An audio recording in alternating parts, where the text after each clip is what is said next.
C'est émouvant de voir à l'âge que j'ai des gens qui pensent comme je pensais quand j'étais jeune. En 1934, quand je suis entré au Camelot du Roi, oui, ça fait très longtemps, et bien réellement, merci d'être là, merci de penser comme vous pensez, parce que vous êtes mon espoir, notre espoir. Nous n'avons pas réussi, nous, c'est vrai, il faut bien le reconnaître. Donc, c'est à vous de prendre le relais et de faire ce qu'on n'a pas fait. On a fait ce qu'on a pu, c'est vrai. En tout cas, merci à tous. J'ai un très grand plaisir à me trouver parmi vous. C'est des souvenirs qui remontent, et Dieu sait qu'il y en a. Alors, vous réussirez, parce que ça ne peut pas être autrement. La France est éternelle, et elle ne peut que vivre, comme elle doit vivre, avec le régime qui lui convient, le seul. Bon, donc, le seul ennemi, c'est la République.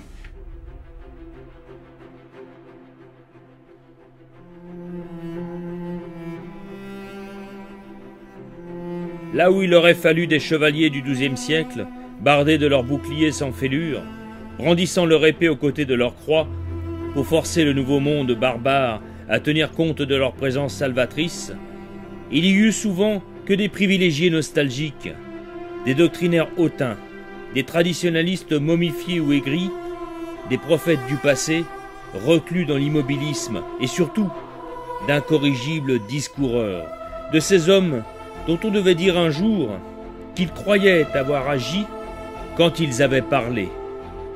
Citation de Marie-Madeleine Martin. De toutes les époques qui ont façonné le combat royaliste depuis les guerres de Vendée jusqu'à aujourd'hui, en passant par l'expérience de l'Action française, les dissidences en ce début du XXIe siècle sont les seules générations à devoir évoluer au sein d'une société ayant atteint un niveau élevé de dégradation générale.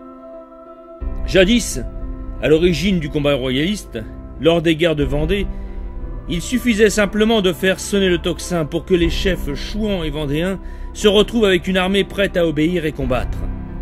Jusqu'au Camelot du Roi, au XXe siècle, qui constitue à eux seuls aussi une véritable armée prête pour un coup de force éventuel, le constat est qu'aujourd'hui, dans une France bien plus peuplée que les 2 siècles précédents, l'engagement militant est devenu quasi nul. Ne cherchons pas à dénoncer un adversaire potentiel dans des sectes ou sociétés, communautés ou religions, car celui-ci est en nous.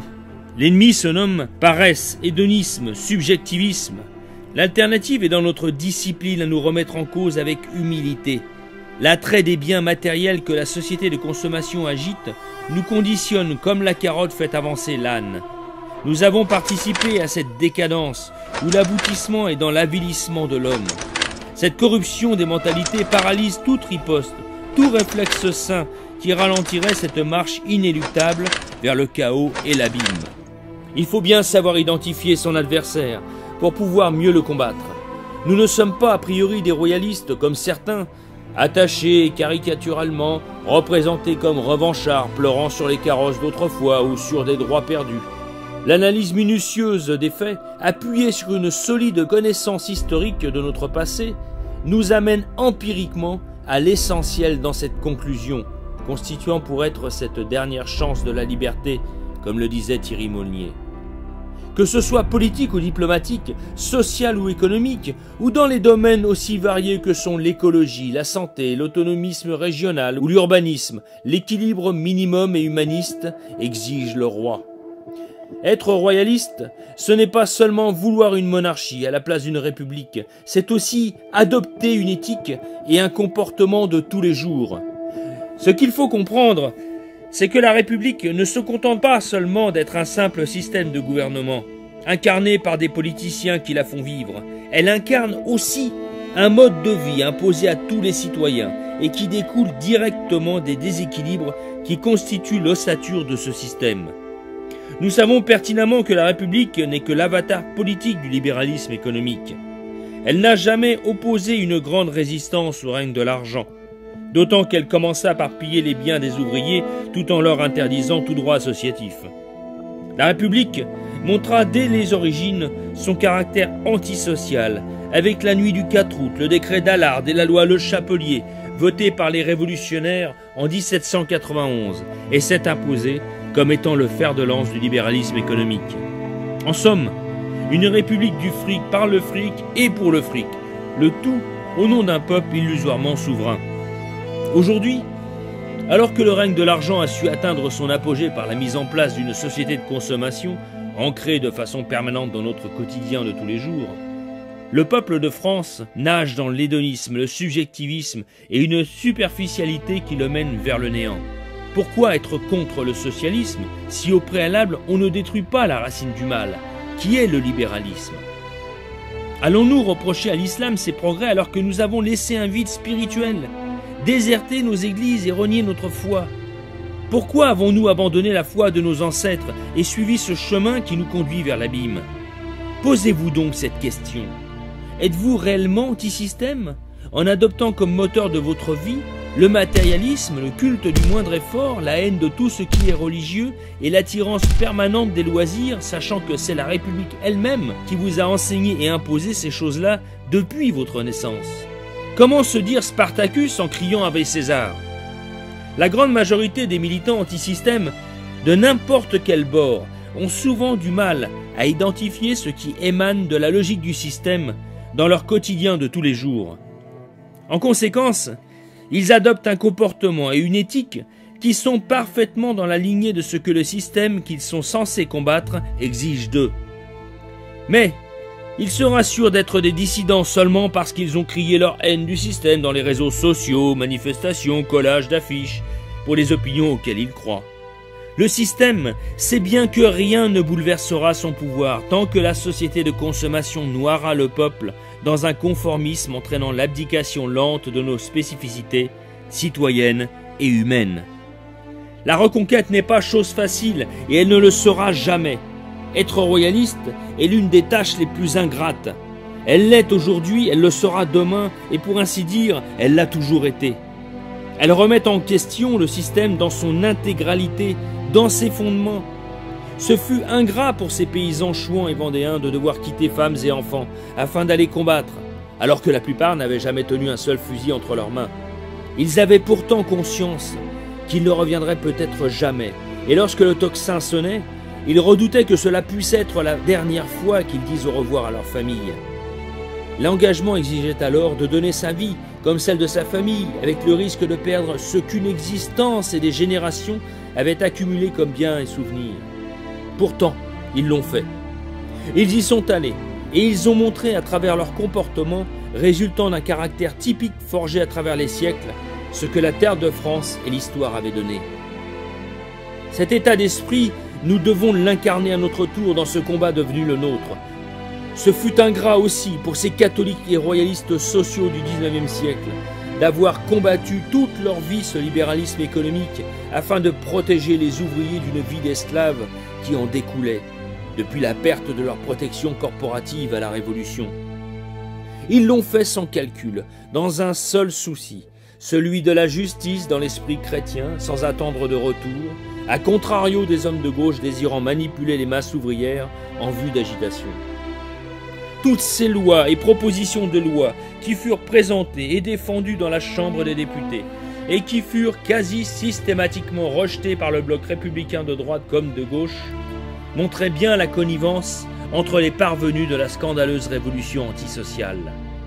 Le plus ingrat encore pour eux fut de voir en 1936 la gauche se revendiquer de cette politique sociale en laissant passer quelques réformes pour s'ennoblir d'une réputation populaire et libératrice, alors que les royalistes avaient, bien avant eux, demandé beaucoup plus durant le siècle précédent.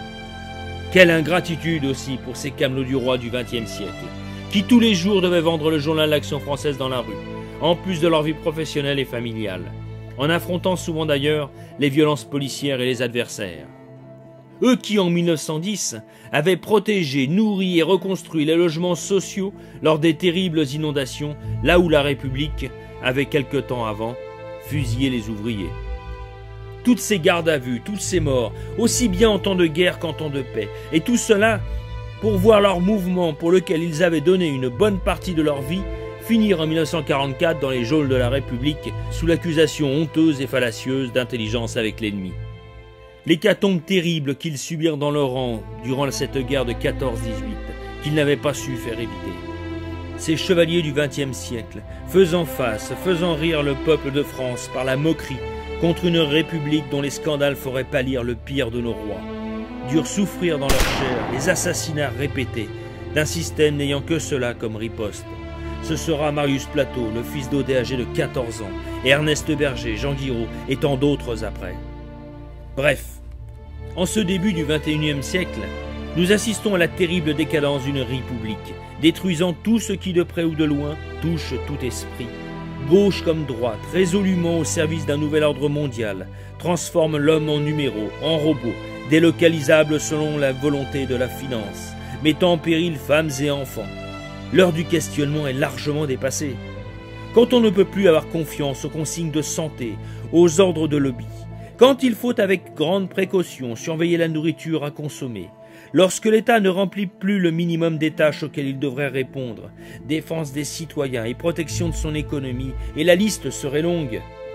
Lorsque le citoyen ne possède plus la possibilité d'agir et de décider dans tout ce qui le touche de près, ce que l'on nomme le principe de subsidiarité. Nos prédécesseurs nous ont montré le chemin et la détermination à avoir. Et si aujourd'hui notre tâche ingrate n'est pas de devoir affronter militairement une armée ou d'imposer des lois qui n'aboutiront pas, mais plutôt d'évoluer au sein d'une société devenue inerte, matérialiste, individualiste et embourgeoisée, eh bien, notre devoir, notre tâche est et sera toujours d'affronter ces difficultés dans la lignée de ceux qui nous ont transmis le flambeau de cet esprit du panache et de la résistance. Pour cela, cessons d'être ce que le système veut que nous soyons. Car la République redoute l'émergence d'un esprit de révolte se retournant un jour contre elle. Pour maintenir son pouvoir, elle transforme le peuple, dans le but de lui retirer toutes ses forces morales, intellectuelles et physiques, le couper de ses racines et communautés, afin de faire disparaître tout esprit critique, révolutionnaire ou rebelle. La République, et plus précisément ceux qui l'incarnent, veulent que nous soyons matérialistes. Alors, retrouvons l'esprit et la religion de nos ancêtres. Car si la République a toujours attaqué la foi, c'est parce que celle-ci incarne le détachement au monde matériel. Et de ce fait, comment mettre en place une société de consommation basée sur le règne de l'argent si on a affaire à un peuple qui n'est pas matérialiste? La République veut que nous soyons individualistes.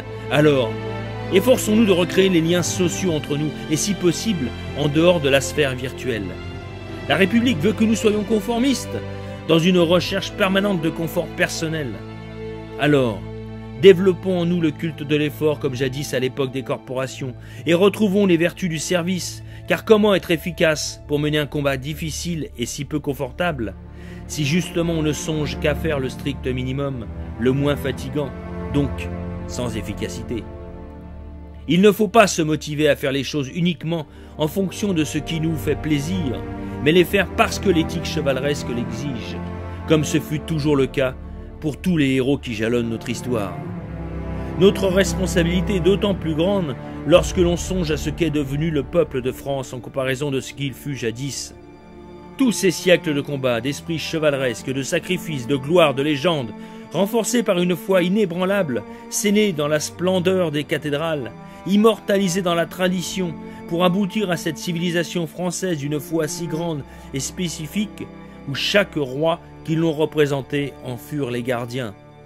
Croyez-vous vraiment que nos ancêtres ont œuvré dans l'espoir de voir émerger cette société qui n'a que l'argent comme Dieu, comme maître que la télévision, aux émissions souvent affligeantes? On aurait envie de dire tout ça pour ça? On pourrait aussi parler de notre très riche langue française, à la fois gréco-latine et celtique, bafouée un peu plus chaque jour au profit de la langue marchande anglo-américaine, pour la plus grande gloire des grands maîtres du nouvel ordre mondial, sans oublier nos langues régionales qui renforcent d'autant plus la richesse linguistique et culturelle de notre pays. Notre mémoire imprégnée de l'eau baptismale au sacre de Clovis suffit à nous persuader de la victoire finale. Elle se lève comme un soleil aux lueurs de nos aubes futures. Il faut mettre nos actes en accord avec nos idées. Car comme le disait si bien le poète Ezra Pound, si un homme n'est pas prêt à affronter un risque quelconque pour ses opinions, ou bien ses opinions ne valent rien, ou bien c'est lui qui ne vaut rien. Notre jour viendra.